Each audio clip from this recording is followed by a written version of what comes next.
123쪽입니다. 부동산 개발을 정의하고 있는데 그 의 부분에 아주 협의로 부동산 개발을 정의하고 있고 그게 시험에 나왔던 정의 중에 하나입니다. 부동산 개발이란 인간에게 생활, 자금 및 쇼핑, 내조 공간을 제공함을 목적으로 토지를 개량하는 활동을 말한다. 가볍게 그냥 봐주시고요. 건축에 의한 개량과 조성에 의한 개량이 있습니다. 땅 위에 건물을 이렇게 세운다, 건축한다, 다리를 놓는다. 건축과 관련이 있는 게 건축에 의한 개량이고요. 토지 그 자체를 개량하는 것, 땅을 판판하게 하는 정지 작업이라든가 아니면 배수의 설치라든가 수도의 설치 같이 토지 자체를 개량하는 것은 조성에 의한 개량이다. 이렇게 말할 수 있겠습니다.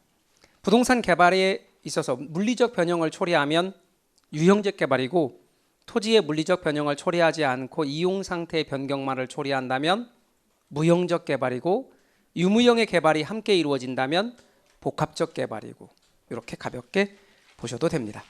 넘어가실래요? 부동산 개발의 과정이 121쪽에 있습니다. 여러분 부동산학개론에서 시험에 쉬운 문제 축에 들어가는 것이 몇 개 있는데 그 중에 쉬운 문제 축에 들어가는 것이 이런 게 있습니다.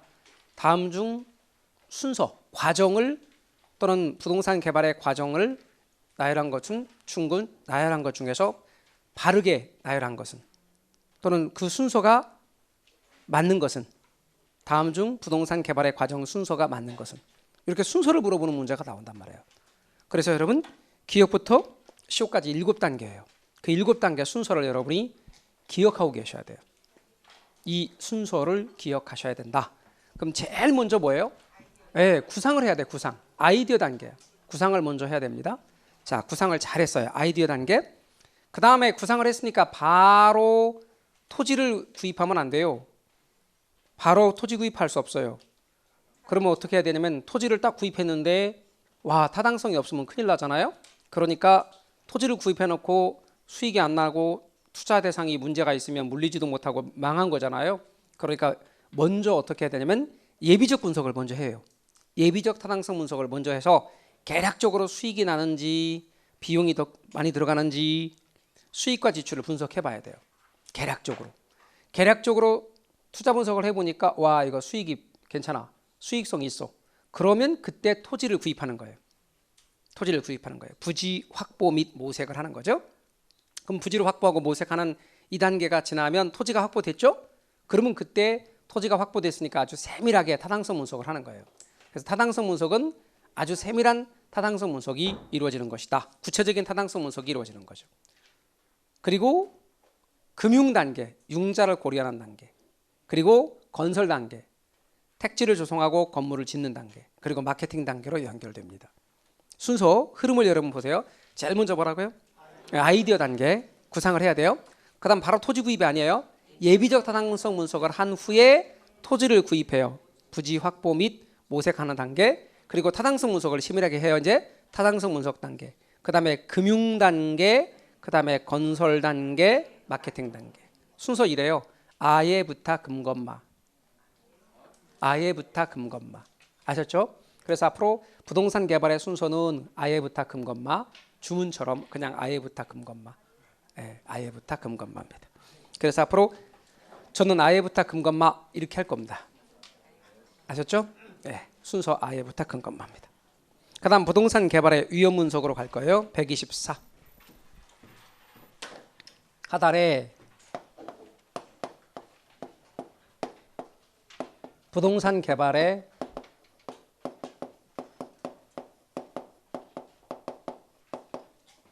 위험 분석입니다.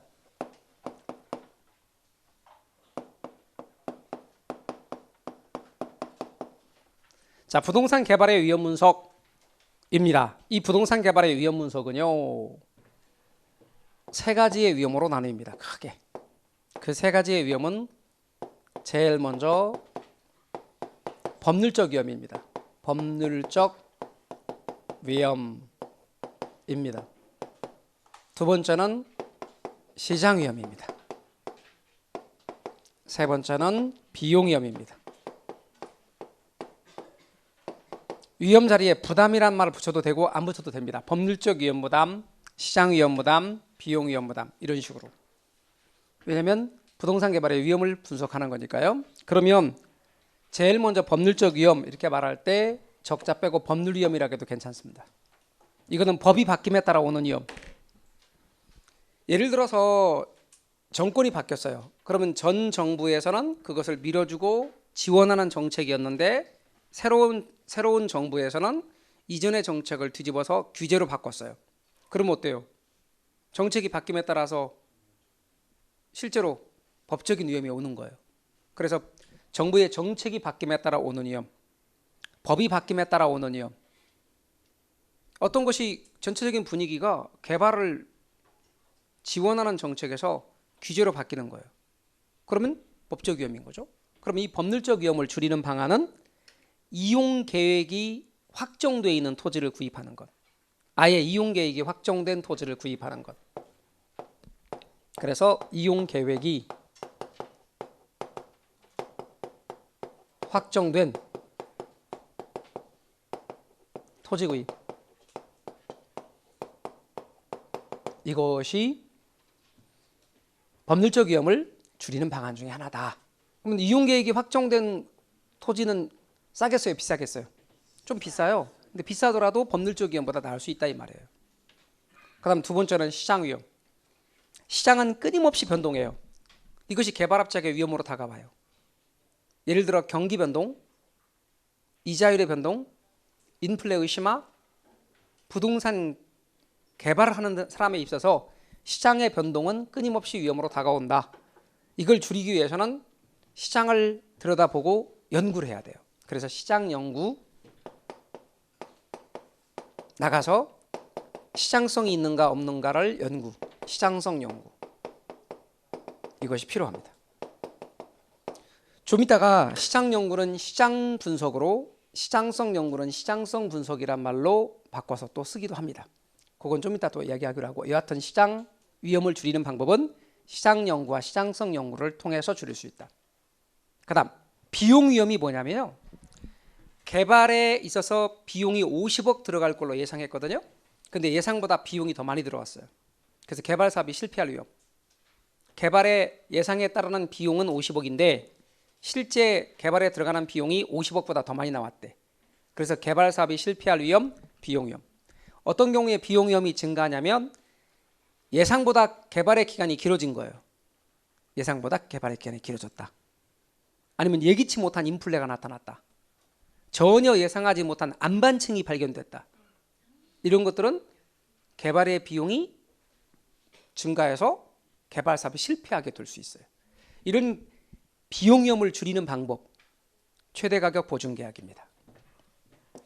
최대 가격 보증 계약. 책에 찾으셨어요? 여러분 용어 다시 한번 읽으실래요? 시작. 이런 게 있습니다. 최대 가격 보증 계약. 그럼 뭐냐? 개발업자하고 시공사 사이에 계약을 맺는 겁니다. 그럼 개발업자와 시공사가 계약을 맺되 어떻게 계약을 맺냐면 이렇게 합니다.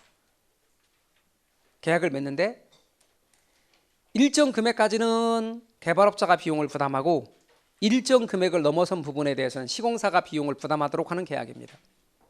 일정 금액까지만 개발업자가 비용을 부담합니다. 일정 금액을 넘어선 부분에 대해서는 시공사가 비용을 부담합니다. 그것을 뭐라고 하냐면 최대 가격 보증 계약이라고 합니다. 그럼 50억의 계약이 체결됐다고 합시다. 그러면 개발업자는 50억의 비용을 물면 돼요. 그런데 시장 상황이 안 좋아서 55억의 비용이 들어가게 생겼어요. 그럼 나머지 5억에 대해서는 시공사가 비용을 부담해야 돼요. 그래서 개발 사업을 합니다. 그러니까 개발업자 입장에서는 비용 위험을 줄일 수가 있죠. 장점, 비용 위험으로부터 자유로워진다. 그 대신 단점도 있어요. 만약에 시장 상황이 좀 안정이 되어서 45억의 비용이 들어갈 수 있는 상황이다. 그래도 50억 물어야 돼. 계약이 50억에 체결됐으니까. 그러니까 장점, 비용 위험으로부터 자유로워진다. 단점, 더 낮은 금액으로 개발할 수 있는 가능성도 함께 없어진다. 이해 가셔요? 교재 125페이지에 있는 뭐 그림 이런 거는 신경 쓰지 마요. 제가 일부러 의도적으로 안 한 거니까 그냥 넣어놓긴 했는데 나중에 이론 과정에서 설명드릴 거예요. 근데 진짜 별거 아닌 아무것도 아닌 그림이에요. 그냥 쉽게 이해할 수 있어요. 제가 강조드리고 싶은 것은 기초 과정에서는 이렇게 법률적 위험, 시장 위험, 비용 위험 이런 말뜻 잘 여러분 잡아주십시오. 넘어갑니다. 126으로 건너가셔요.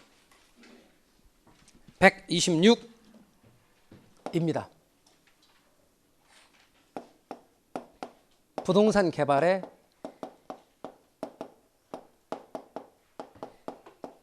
타당성 분석입니다.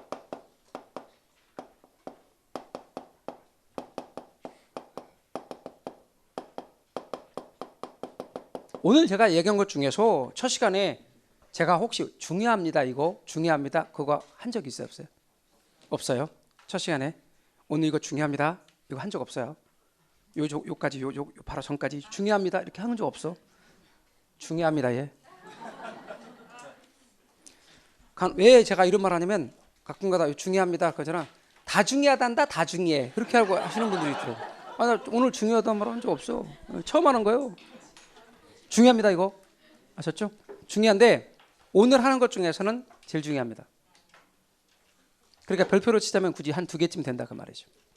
그래서 여러분은 부동산 개발의 타당성 분석 알아두십시오. 부동산 개발의 타당성 분석을 이걸 이렇게 말해요. 부동산 분석.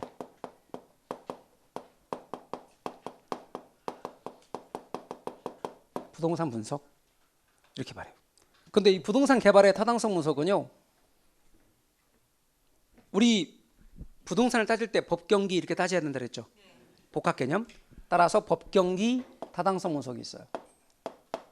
우리는 항상 법경기 측면으로 이야기를 했는데 얘는 법률적 타당성 분석, 경제적 타당성 분석, 기술적 타당성 분석이 있다는 뜻이죠. 그럼 여기다 뭐 적자 갖다 다 붙여볼까요? 법률적, 경제적, 기술적 타당성 분석이 있다면 어떤 타당성 분석이 제일 중요하다고요? 경제적 타당성 분석이 제일 중요하더라. 이렇게. 근데 부동산 개발의 타당성 분석 부분은요. 크게 구분하면 둘로 구분하고요. 자세히 구분하면 5개로 구분을 해요. 이거를. 그럼 5개로 우리를 세분해 볼게요. 이거를 5개로 세분하면 이렇게 세분할 수 있어요. 그럼 5개로 세분하면 이 순서가 이래요. 이 순서를 물어보는 시험 문제가 나왔거든요. 17회 때. 그러니까 순서도 같이 잡으면서 이야기를 해보면 이렇게 돼요. 5개가 지, 그 다음에 시, 그 다음에 시, 그 다음에 타, 투예요. 지시시, 타투. 예, 지시시, 타투. 첫 번째 지가 뭐냐면 지역 경제 분석이에요. 지역 경제 분석. 시가 2개 있죠. 예, 시장 분석이 먼저예요. 그 다음에 시장성 분석이 나와요. 짧은 게 먼저, 긴 게 나중. 시장성 분석이에요. 시장 분석에 시장 2글자, 시장성 3글자, 지시시. 그리고 나오는 게 타는 타당성 분석이에요. 그리고 투는 투자 분석이에요. 지시시 타투인데 이 중에 지시시와 타투로 구분해요. 지시시는 넓은 의미에서 시장 분석이에요.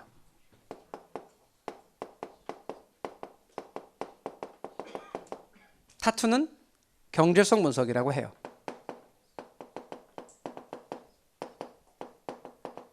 정리하자면 부동산 개발의 타당성 분석을 둘로 구분하면 시장 분석과 경제성 분석으로 구분해요. 5으로 구분하자면 지, 시, 타, 투로 구분해요. 이때 용어 좀 짚고 가요. 여기도 시장 분석이 있고 여기도 시장 분석이 있죠. 여기는 넓은 의미, 여기는 좁은 의미로 사용된 거예요. 여기도 타당성 분석, 여기도 타당성 분석이 있죠. 여기는 넓은 의미, 여기는 좁은 의미로 사용된 거예요. 그럼 어떻게 구분하느냐?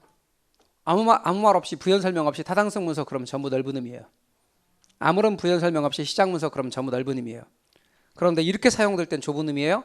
시장 분석, 시장성 분석할 때는 좁은 의미의 시장 분석이에요. 타당성 분석, 투자 분석 그럴 때는 좁은 의미의 타당성 분석이에요. 그렇게 사용되지 않고 그저 시장 분석 그러면 전부 다 이렇게 사용된 거예요. 타당성 분석 그러면 전부 다 이렇게 사용된 거예요. 아셨죠? 그렇다면 우리는 지시시가 시장 분석이고 타투가 경제성 분석이라는 말은 어느 게 먼저고 어느 게 나중이란 얘기, 시장 분석이 먼저고 경제성 분석이 나중이란 얘기예요. 이렇게. 그러면 선후 관계상 시장 분석이 먼저라고 그랬죠? 그러니까 얘는 먼저 행하는 분석, 선행 분석이에요. 먼저 행하는 분석, 선행 분석. 그리고 경제성 분석은 나중에 행하는 분석, 후행 분석이라고 그래요.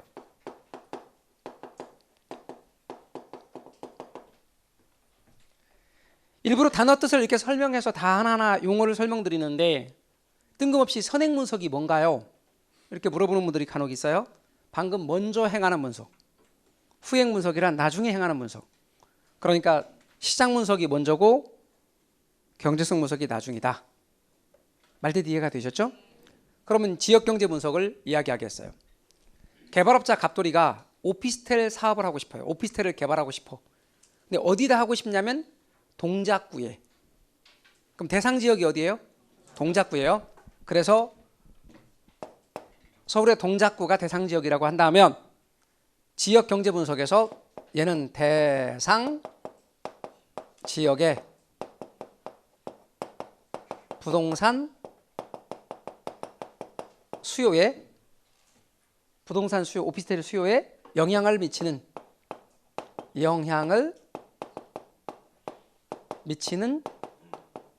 예를 들어 인구가 있을 거 아니에요. 그죠? 여러분 기본적으로 상권이나 개발할 때 이런 거 분석할 때 인구는 되게 중요합니다. 인구. 그다음에 거기에 고용 상태 중요하죠. 소득 수준 되게 중요하죠. 교통이 어떤가 중요하잖아요. 이런 것 등을 거시적으로 분석하는 거예요.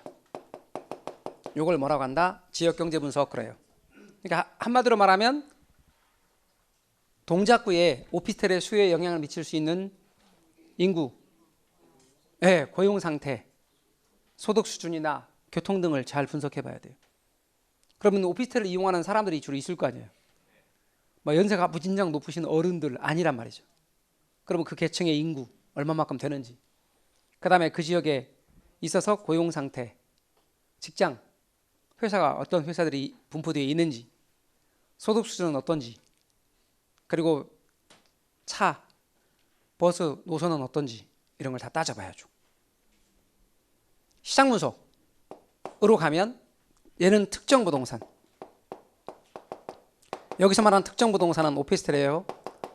그럼 특정 부동산의 개발하고자 하는 부동산이 오피스텔이라 했으니까 지금 특정 부동산의 수요와 공급을 분석하는 거예요. 그럼 특정 부동산의 수요와 공급을 분석하는 것. 그래서 수요가 많으면 개발사업 할 만하죠. 공급이 많으면 개발사업 하면 안 돼요. 그래서 수요가 많으면 개발사업 할 만하고 공급이 많으면 개발사업 하면 안 되고, 개발사업 할까 말까 개발사업의 채택 여부를 결정하는데 중요한 게 시장 분석이에요. 시장 분석을 해서 개발사업 할까 말까를 먼저 결정하는 거예요. 시장성 분석은 앞으로 개발하게 될, 뭐 개발된 걔도 괜찮아요. 근데 개발 앞으로 할 거니까 개발될 부동산의 시장에서 매매나 임대 가능성을 분석하는 거예요. 매매나 임대 가능성, 이게 시장성이거든요. 이걸 분석해 보는 거예요. 이것이 바로 시장성 분석인데, 이런 시장성 분석의 대표적인 예로서 뭐가 있느냐? 흡수, 율자는 집어넣어도 되고 빼도 되고. 흡수 분석, 흡수율 분석.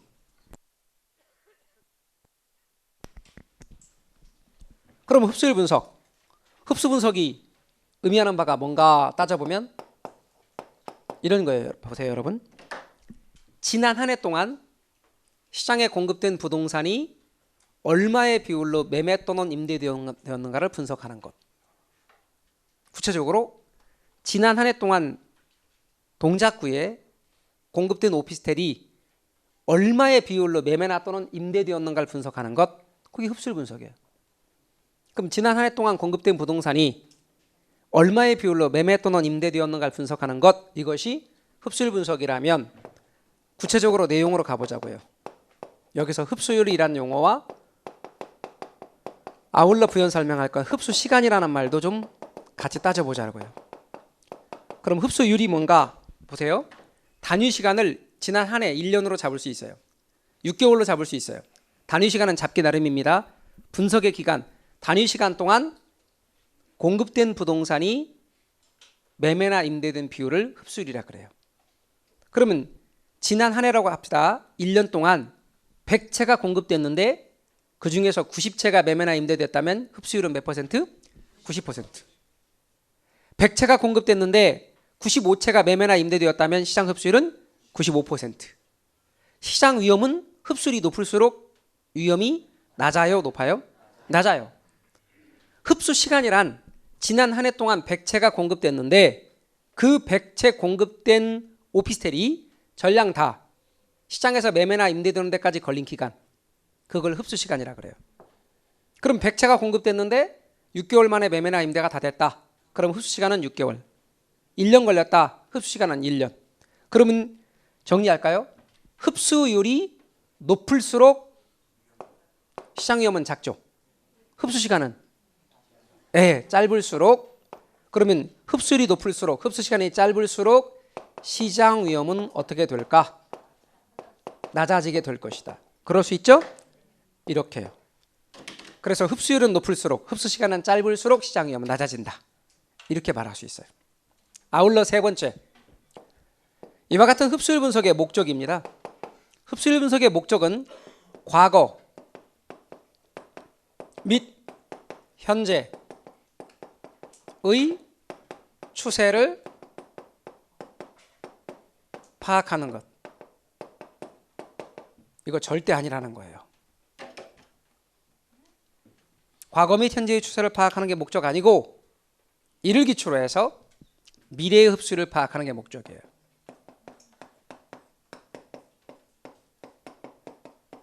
미래의 흡수율을 파악하는 것이 목적이다. 미래의 흡수율 파악이 목적인 거예요. 이 경우에 여러분이 유념할 것은 여기에 현재라는 이 부분은 빠져도 돼요. 넣어도 되고 빼도 돼. 더 나가서 현재를 여기다 포함시켜도 돼. 그러나 꼭 들어갈 말은 여기는 과거가 꼭 들어가야 돼. 과거가 아니다. 예컨대 과거의 추세를 파악하는 게 아니라 현재나 미래의 흡수를 파악하는 거다. 이렇게 해도 상관없어요. 뭔 말인지 아셨죠? 그러나 여기 과거는 꼭 들어가야 되고 여기는 미래가 꼭 들어가야 돼. 현재는 여기다 넣어도 되고 심지어 여기다 넣어도 큰 문제가 없어요.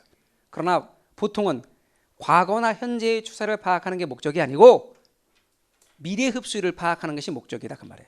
이 흡수율 분석을 하는 목적은 과거나 지금 현재의 추세를 파악하는 게 목적이 아니에요.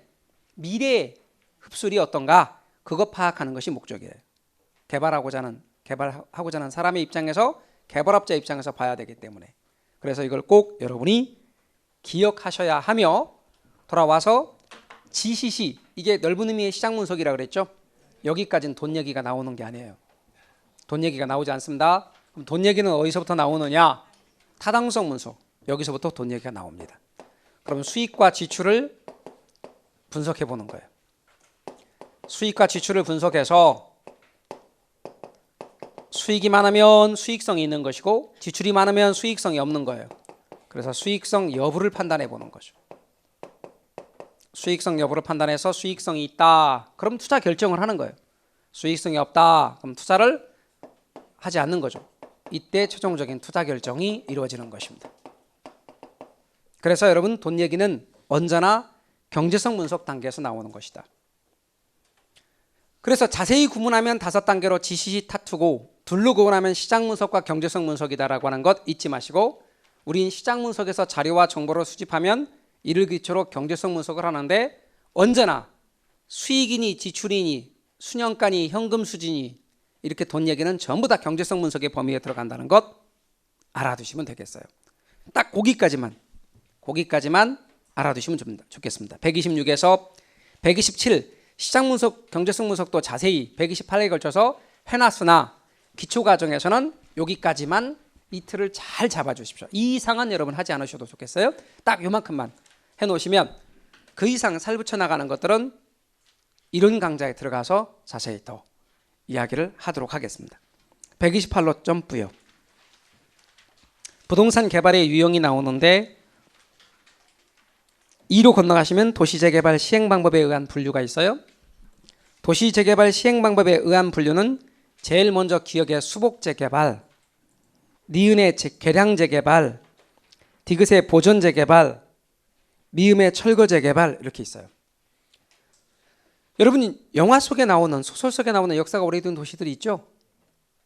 선진국의 역사가 오래된 도시들이 있잖아요. 그런 도시들이 택하는 방법이 수복이나 계량이에요. 특히 수복 같은 경우는 대부분의 시설을 그대로 다 보존해요. 그럼 여러분 뭐 동유럽이나 이런 데 여행 가면 갔다 오신 분들은 와 옛날에 이런 성이라든가 이런 모습들이 다 그대로 보존돼 있네 있잖아요.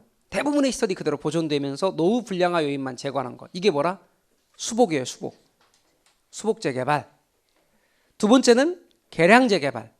계량 재개발은 수복의 일종인데 새로운 기능이 첨가되는 거예요. 도시에 기존의 것들은 보존하지만 새로운 기능을 첨가해서 도시의 기능을 높이는 거예요.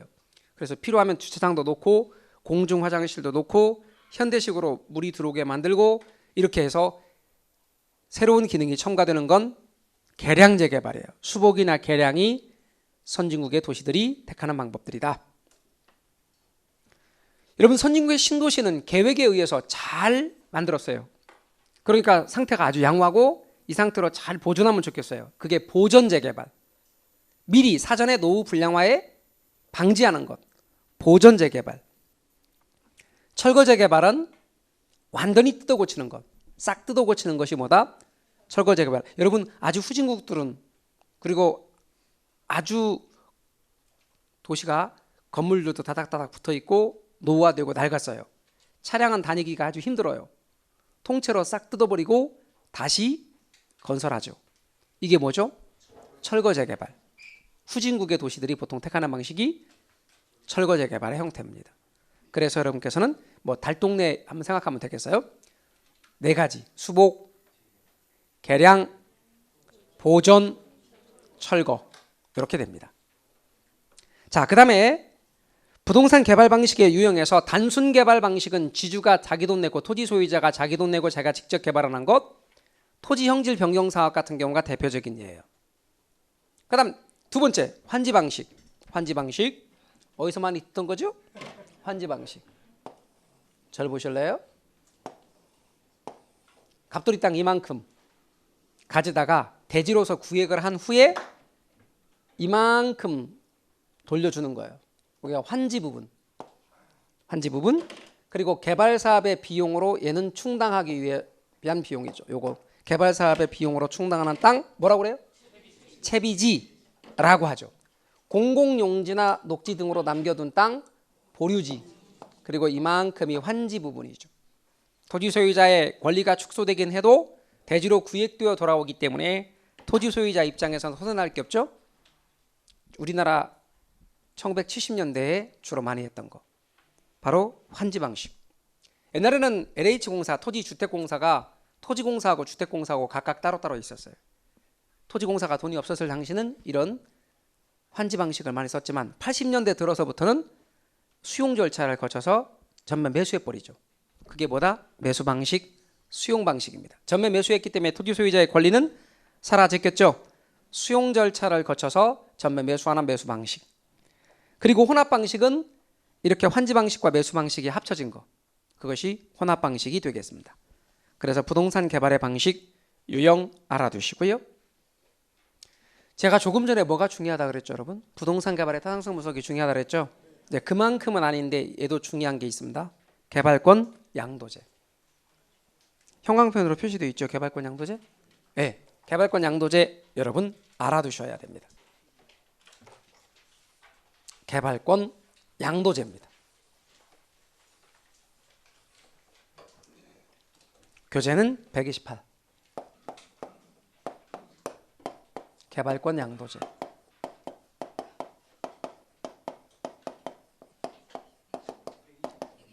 129예요. 129. 129. 네, 개발권 양도제. 개발권 양도제를 개발권 이전제라고도 해요. 이거를 TDR입니다.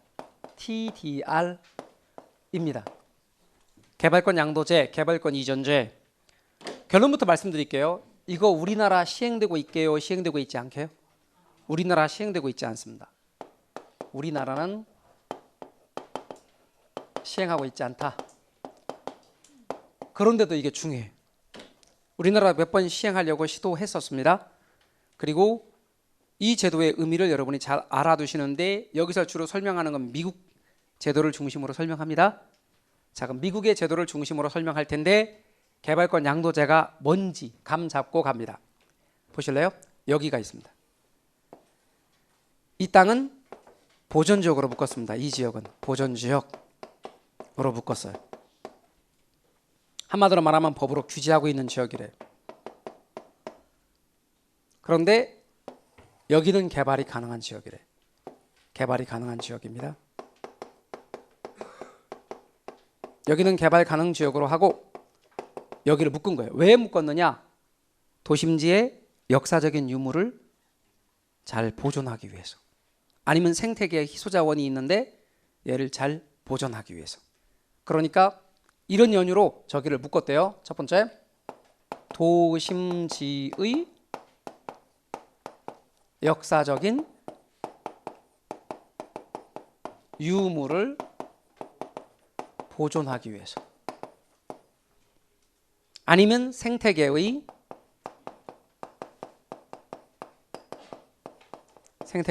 희소자원을 보전하기 위해서.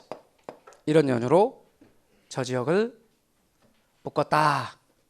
법으로 규제한다. 이런 얘기예요. 나중에 여러분 공법을 더 공부하시다 보면 이런 단어를 알아요. 구분을 할 거야 될 거예요. 이 단어와 이 단어. 이 단어는 원형을 그대로 유지하는 거예요. 인위적인 측면이 가미되지 않는 거예요. 이 단어는 길이 보존하세 할 때 보존이에요. 인위적인 측면이 가미되는 거예요. 그래서 원형 그대로를 유지하는 것보다는 잘 가꾸고 아끼는 거예요. 인위적인 측면이 가미되는 거예요. 그러면 도심지의 역사적 유물은 잘 원형대로 보존하는 게 중요하죠. 생태계 같은 경우는 인위적인 측면이 가미될 필요도 있어요. 그래서 갖고 와야 되겠죠. 그래서 잘 보존하기 위해서. 공법 시간에 저걸 나중에 구분해서 배운다. 더 자세히 돌아와서 개론 시간에 설명하는 말 아닙니다. 개론 시간에는 굳이 헷갈리면 유물 보호, 자원 보호 대충 그러면 돼. 근데 공법에서는 저걸 구분해 쓴다고. 그러니까 여러분 생각해 봐요. 아까 재개발할 때 보존 재개발이겠어? 보전 재개발이겠어? 보전이지. 어떻게 보존하면서 재개발할 수 있겠어? 그러니까 보전 재개발인 거예요. 일 때도 돌아와요. 그런데 여기를 보존지역으로 묶었대. 개발하지 못하도록. 그럼 묶었는데 규제지역으로 묶었는데 여기는 개발이 가능한데 우리식으로 표현하면 용적률 규제 상한선이 이만큼이래요. 우리식으로 표현하면 이게 용적률 규제 상한선이래요. 이만큼 개발할 수 있는 거예요.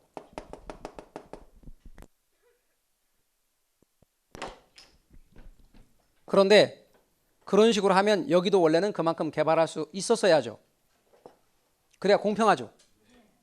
이만큼 개발할 수 있어야 되는데 이 지역을 보전적으로 묶는 바람에 이 사람은 뜻하지 않게 손해를 보게 됐어요. 그걸 유식하게 우발 손실이라고 그래요.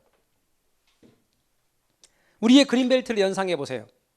우리의 그린벨트 시절에는 여기 묶었어. 딱 묶었어. 그러면 여기 이 땅 묶인 지역에 갑돌이 열받잖아. 그러면 생각해서 이제 화가 나니까 찾아가는 거예요. 그래서 이제 관공서 찾아가는 거예요. 군청도 찾아가고, 예, 또 도청도 찾아가고, 필요하면 시청도 가는 거예요. 찾아가서 항의를 하는 거예요. 공무원들한테. 이걸 왜 묶었냐? 이거 항의하게 된 계기가 있어요. 옛날에 여기 살던 을돌이나 나 갑돌이나 둘이 경운기 몰았거든. 그런데 지금 보니까 얘 그랜저 몰아. 나는 아직도 경운기 모는 거야. 생각할수록 열받는 거야. 그래서 이제 찾아갔지. 그래 공무원한테 막 항의를 했어. 여기를 왜 묶었냐? 그랬더니 공무원이 앉혀놓고 차근차근 얘기해 주는 거예요. 공익이 어떻고 사익이 어떻다. 이 공익이 정말 중요한 거다. 얘기를 들으니까 막 감동이 밀려와. 그리고 이제 애국심이 막 오면서 그 말이 맞는 것 같아요. 그리고 집으로 가는데 경운기 타고 가고 있는 중인데 계속 느끼는 느낌이 그게 네 팔자다, 그게 네 팔자다 막 얘기하는 것 같아요. 그 옛날에는 내 팔자로 받아들였다고. 그런데 이제 민도가 올라가고 사람들이 유식해지면서 헌법이라는 게 있다는 거야. 그리고 그 헌법에서 보장된 권리, 재산권은 개인의 재산권은 헌법에서 보장된 권리다. 이렇게 말을 하는 거예요. 그러니까 이게 헌법에서 보장된 권리고 이거는 법률에 의해서 이렇게 마음대로 할 수 있는 게 아니고 헌법에서 보장된 권리니까 국가도 이걸 보상해야 되는구나 하는 걸 사람들이 알게 되기 시작한 거야. 우리나라도 그린벨트 묶는 것은 일부 유엔 결정이 내렸잖아요. 그럼 보상을 해야 맞아. 보상하려니까 국가가 돈이 없네. 그럼 방법은 뭐냐 이거예요. 이렇게 하는 거죠. 여기 있는 사람한테 양도할 수 있도록 개발권을 양도 가능한 증서로 발급을 하는 거예요. 개발권을 양도 가능한 증서로 개발권을 발급하는 거예요. 양도 가능한 증서로 개발권을 발급한다.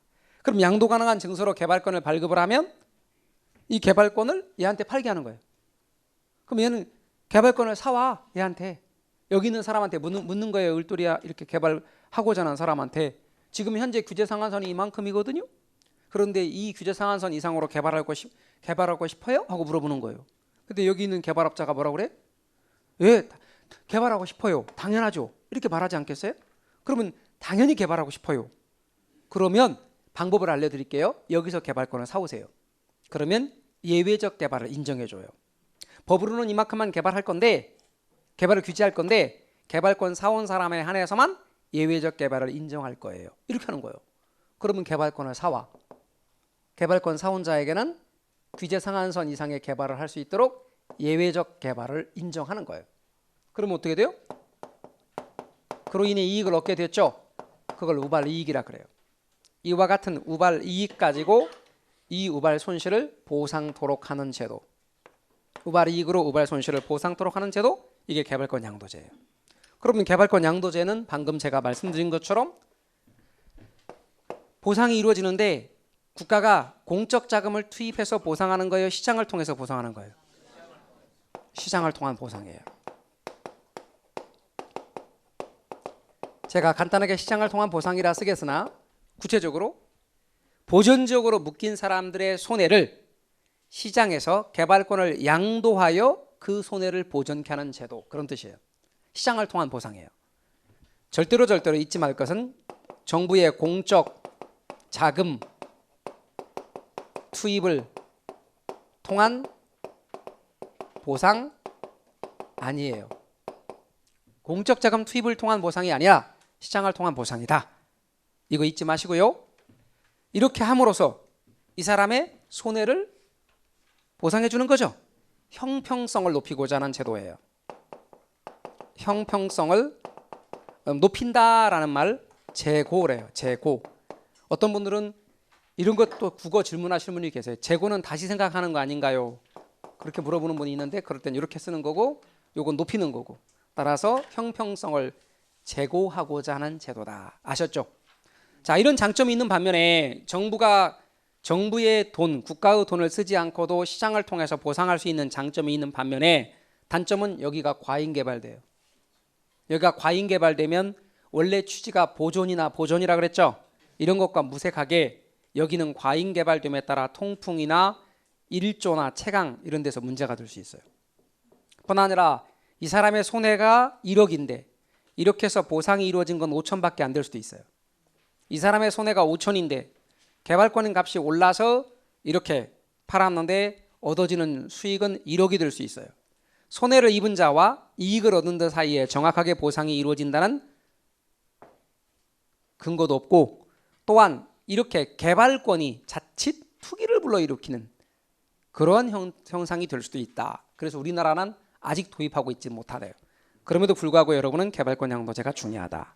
꼭 알고 계셔야 됩니다. 장단점까지 해서 말씀을 드려봤고요. 130페이지로 가보시죠. 부동산 공영개발입니다. 여러분, 공영개발은 민간개발과 대응되는 것으로서 개발의 주체가 공적 주체입니다.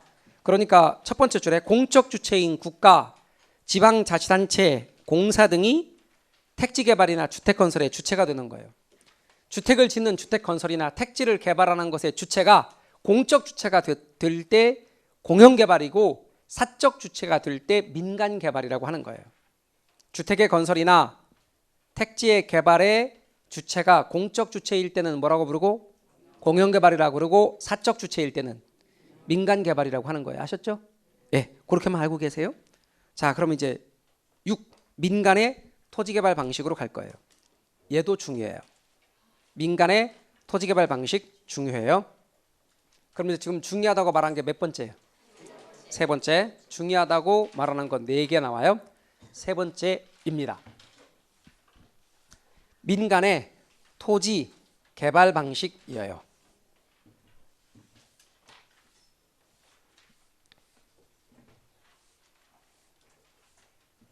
민간의 토지 개발 방식도 잘 출제가 되어지는 부분인데요. 민간의 토지 개발 방식에 대해서 기초 과정에서 아셔야 될 건 우선 용어예요.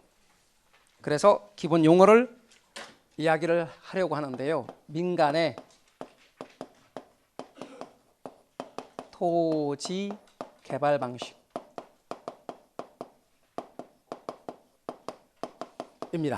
이 민간의 토지 개발 방식 130페이지. 제일 먼저는 자체. 여기다 개발자 집어넣어도 돼요. 자체 개발 사업. 두 번째는 지주 공동 사업.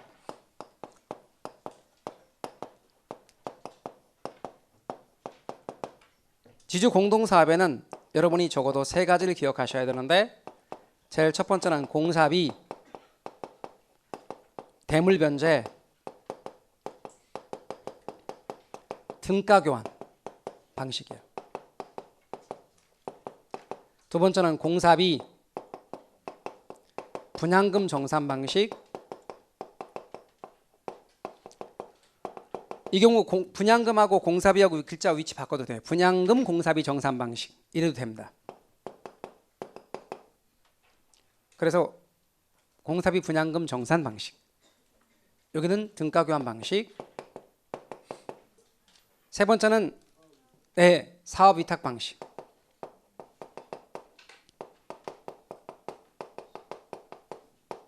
이렇게 3가지가 있어요. 그리고 큰 번호로 넘어가면 토지 신탁 개발 방식.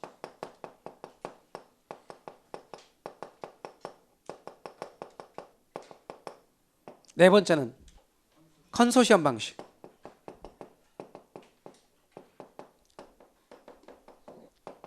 이렇게 됩니다. 이 경우 여러분이 유념하실 것은 자체 개발 사업이라는 게 뭔가 이야기할 테니까 메모는 중단하시고 한번 제 이야기를 들어보십시오. 이거는 토지 소유자가 다 하는 겁니다. 자, 토지 소유자가 토지를 이렇게 가지고 있다고 합시다. 이 사람이 토지 소유자.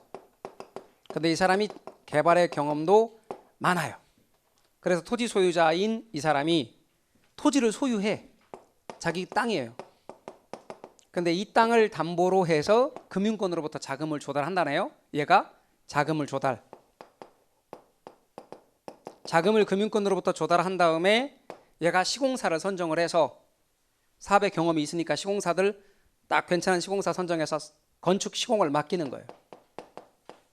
이 돈 가지고 건축 시공을 맡겨요. 그래서 시공사 선정해서 건축 시공을 맡긴다. 그리고 완성된 건물을 넘겨받고 이제 시행사를 선정해서 사업 시행도 맡긴다. 그럼 돈 들어오겠죠. 들어온 돈 가지고 금융권에 원금 이자 갚고 시공사한테 공사비 주고 시행사한테 수수료 주고 그리고 이익은 지가 다 갖는다. 그러니까 이건 뭐예요? 전부 다 토지 소유자가 다 하는 거지. 이렇게 하는 게 뭐냐면 자기가 다 하는 거예요. 이렇게 하는 게 뭐냐면 자체 개발 사업이에요. 이해 가십니까? 자체 개발 사업의 방식에 반해서 지주 공동 사업은 이게 위험하다는 거죠. 이게 위험하니까 이렇게 하지 말고 뭐를 선정하냐면 개발업자와 함께 같이 하는 거예요. 그럼 토지 소유자가 개발업자와 공동으로 사업하는 거예요. 이 경우 토지 소유자는 토지를 대고 개발업자는 개발의 노하우를 대는 거예요. 그래서 공동으로 사업하는 게 뭐라고요? 네, 지주 공동 사업이에요. 그래서 둘이 등장해요. 누가 등장하느냐? 토지 소유자와 개발업자가 등장한다 그 말이에요. 이 경우 이 두 가지 공사비자가 나오는 이 두 가지는 여러분이 어떻게 이해하시면 되냐면 얘는 토지 소유자이면서 시행을 해. 시행사. 얘는 시공사.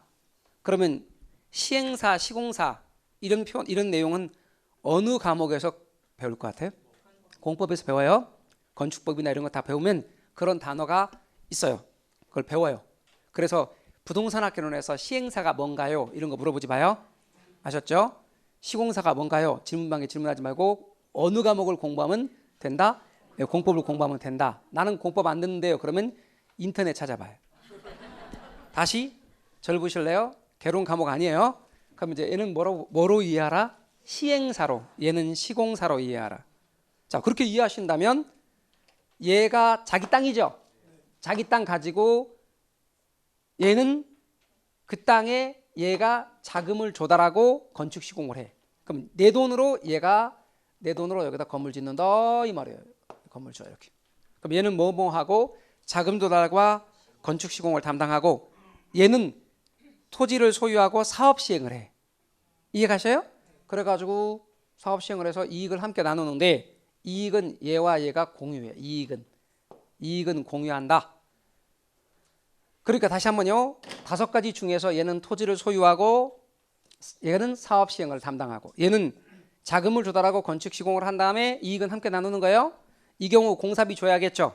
공사비를 줄 때 어떻게 주느냐 이런 게 있어요. 토지 가격이 100억이래. 그런데 얘는 건축비가 100억 나왔대. 그럼 토지 가격 대 건축비가 딱 똑같죠. 그러면 정확하게 절반 부분을 공사비 쪽으로 얘한테 주는 거야. 이렇게 대물 변제하는 거예요. 등가로 같은 가치로 교환하는 방식. 이게 공사비 대물 변제 등가 교환이고요. 그 다음에 다 지금 제가 말한 것처럼 몰라도 돼요. 의미만 여러분이 아시면 돼요. 앞으로 계속 공부할 거니까. 그리고 제가 외울 포인트까지 다 체킹해서 빨간색으로 딱 체킹해 드려요. 나중에 여러분이 조금만 이해가 되면 자, 요거 기억하시면 됩니다. 다 정리해 드려요. 지금은 저를 못 믿기 때문에 막 베끼시고 그러시는 거고 나중에 편하게 계시면 제가 외우는 포인트까지 다 짚어 드려요. 그리고 얼마나 부질없는 짓인가를 나중에 지나면 알게 돼요. 이게 이렇게 이런 거 베끼시는 게. 잘 보세요. 잘 봐봐요. 공사비 분양금 정산은 뭔 말이냐면 이 말이에요.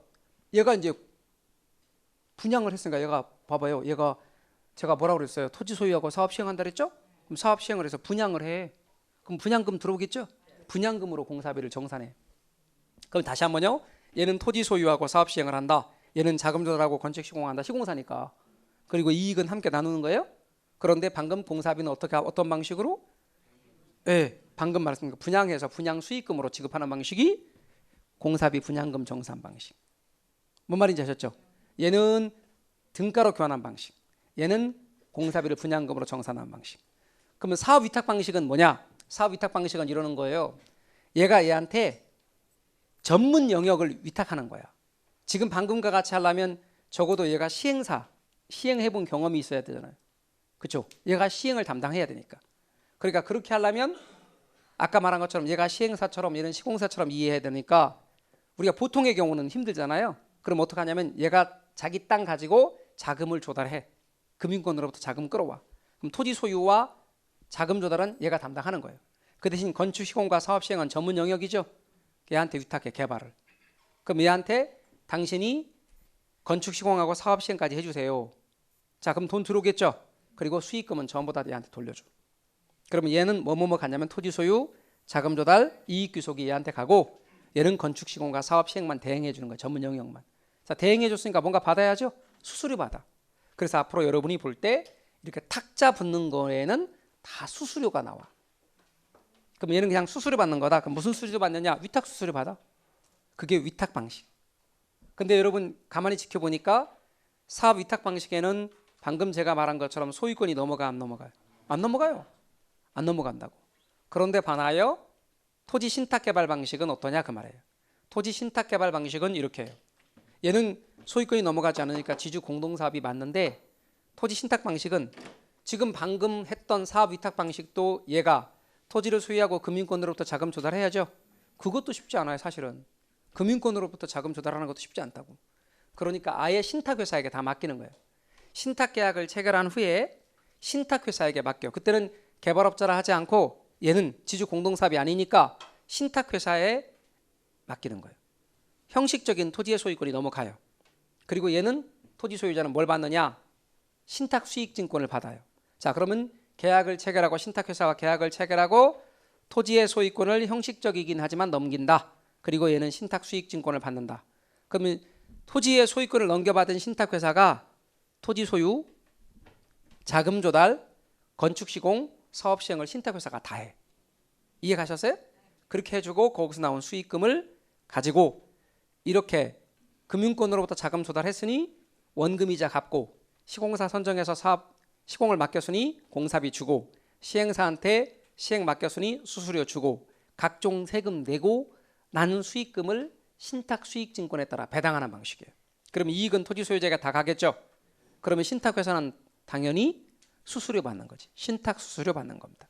요건 위탁 수수료, 요건 신탁 수수료. 얘는 토지의 소유권이 넘어가지 않으니까 토지 소유자 명의로 사업이 이루어지므로 토지 소유자와 개발업자가 같이 하는 지주 공동사업이고 얘는 신탁회사에게 소유권을 다 넘겼으니까 신탁회사가 모두 하는 지주 공동사업이 아닙니다. 그럼 컨소시엄 방식은 뭔데요? 자, 좀 전에 했던 공사비 대물변제 등가 교환이나 공사비 분양금 정산은 지주 공동사업이었습니다. 그래서 아까 이렇게 했죠. 토지 소유자는 토지를 소유하고 사업 시행을 하고 그리고 개발업자는 자금 조달과 건축 시공을 담당했거든요. 그리고 이익을 함께 나눴는데 그 자리를 컨소시엄을 구성해서 들어가는 거예요. 그러니까 시공사가 한 개 시공사가 아니라 여러 개 회사가 컨소시엄을 구성하는 거예요. 그래서 예를 들어서 삼성물산하고 현대 아이파크가 같이 들어가서 네미안 아이파크 아니면 거기에 뭐 또 다른 회사가 들어갈 수 있어요. 자이가 들어갈 수 있어요. 그러면 세 개의 회사가 컨소시엄을 구성을 해서 시공을 담당하는 거야. 그러면 아까 봤던 이 방식에다가 똑같은데 개발업자가 시공사가 한 개 회사가 아니라 컨소시엄을 구성했다는 점만 다른 거죠? 똑같아요. 그러면 앞으로 토지 소유와 사업 시행은 토지 소유자가 하고 자금의 조달과 건축 시공은 컨소시엄 회사가 하고 이익을 같이 나누는 방식이다.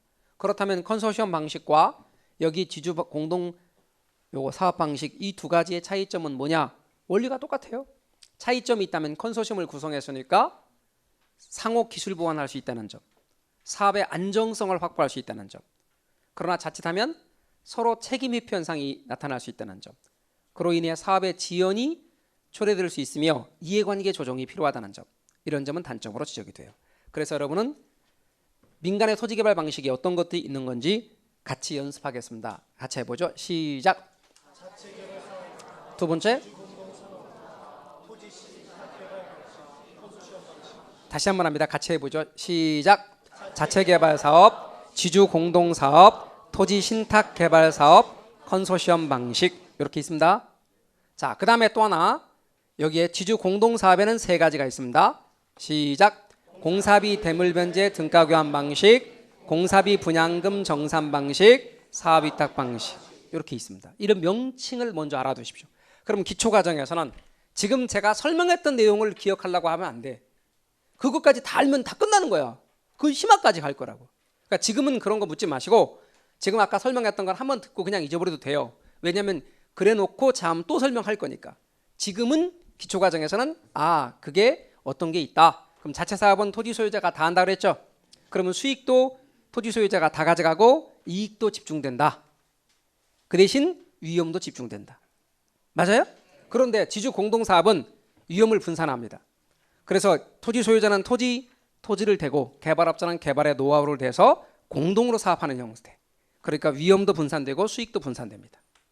그 밖에 토지 신탁 개발 방식은 지주 공동사업 아니다. 소유권을 넘기는 거다.